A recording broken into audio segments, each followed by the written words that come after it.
ഒരു പക്ഷേ ആളുകൾ ഇത്രത്തോളം ഈ ബിലീഫ് കൊണ്ട് നടക്കുന്ന ആളുകൾ ഇപ്പം ഇങ്ങനൊരു ഷോ അല്ലെങ്കിൽ സാറിൻ്റെ ഒരു ഷോ കണ്ടതിന് ശേഷം സാറിനോട് ഒന്ന് പറയണേ എന്നെ അല്ലാതെ ഹെൽപ്പ് ചെയ്യണം 100 കൂട്ടം വേണമെങ്കിൽ ഞാൻ ഇപ്പം കുറേ മെസ്സേജ് വേണം കാണിച്ചു തരാം.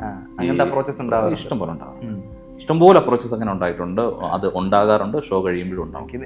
ഞാൻ അത് ചോദിക്കാനുള്ള കാര്യം എന്ന് പറഞ്ഞാൽ ഇപ്പം അത്രയും ഡെസ്പറേറ്റ് ആയിട്ട് നിൽക്കുന്ന ആളുകൾ അല്ലെങ്കിൽ അത്രയും ഡെസേർട്ടഡ് ആയിട്ട് നിൽക്കുന്ന ആളുകൾ അവർ പെട്ടെന്ന് ഇങ്ങനൊരു സറിയൽ ആയിട്ടുള്ളൊരു സംഭവം കാണുമ്പോഴത്തേന് അവരുടെ റൂട്ടുകളിൽ ഇതുണ്ട്. ഓക്കെ, എന്തൊക്കെയോ ചില മാജിക്കൽ പരിപാടികൾ നമുക്ക് ഉള്ളിൽ നിലനിൽക്കുന്നുണ്ടെന്നുള്ളൊരു സാധനം അവരുടെ റൂട്ട്സിലുണ്ട്.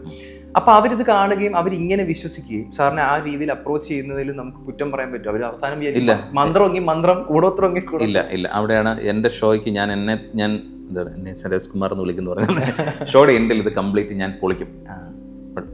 അത് കംപ്ലീറ്റ് ഈ ഷോയുടെ എൻഡിൽ ഇത് പൊളിക്കും. ഞാൻ പൊളിച്ച് കാണിച്ചിട്ടും പിന്നെയും, അതായത് ചെമ്പരത്തിപ്പൂവാണ് എന്ന് ഞാൻ എടുത്ത് കാണിച്ചിട്ടും ശങ്കെടുത്ത് കാണിച്ചിട്ടും ചെമ്പരത്തിപ്പൂവാണ് എന്ന് പറയുന്നവരെ പിന്നെ നമുക്കൊന്നും മാറ്റാൻ പറ്റില്ല എന്നൊരു കണ്ടീഷൻ ഉണ്ട് അതിനകത്ത്. ഞാൻ ഈ സൂപ്പർസ്റ്റിഷൻസിനൊക്കെ നന്നായിട്ട് എതിരായ ഒരു വ്യക്തിയാണ്, അതിനെ പ്രൊമോട്ട് ചെയ്യുന്ന ഒരാളല്ല.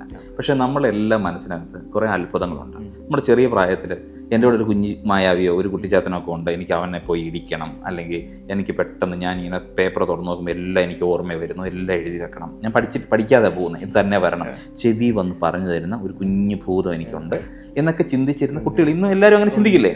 അതുകൊണ്ടാണല്ലോ സൂപ്പർ ഹീറോസ് ഉണ്ടാവുന്നത് ഇല്ലേ? അപ്പോൾ എന്ന് പറയുന്ന പോലെ നമ്മൾ അങ്ങനത്തെ കുറേ കാര്യങ്ങൾ നമ്മൾ കാണിക്കുകയും അതിൻ്റെ റിയാലിറ്റി ഇതാണെന്ന് നമ്മൾ കാണിച്ച് ക്ലോസ് ചെയ്യുകയും ചെയ്യുമ്പോഴാണ് ആ ഷോ തീരുക. ആ ക്രിപ്റ്റിക് എന്ന് പറഞ്ഞ പേരിന് തന്നെ ഒരു നിഗൂഢതയുണ്ട്. ആ നിഗൂഢതയുടെ റീസൺ എന്താണെന്നുള്ളത് ഷോ തീരുമ്പോൾ അവർക്ക് മനസ്സിലാവും.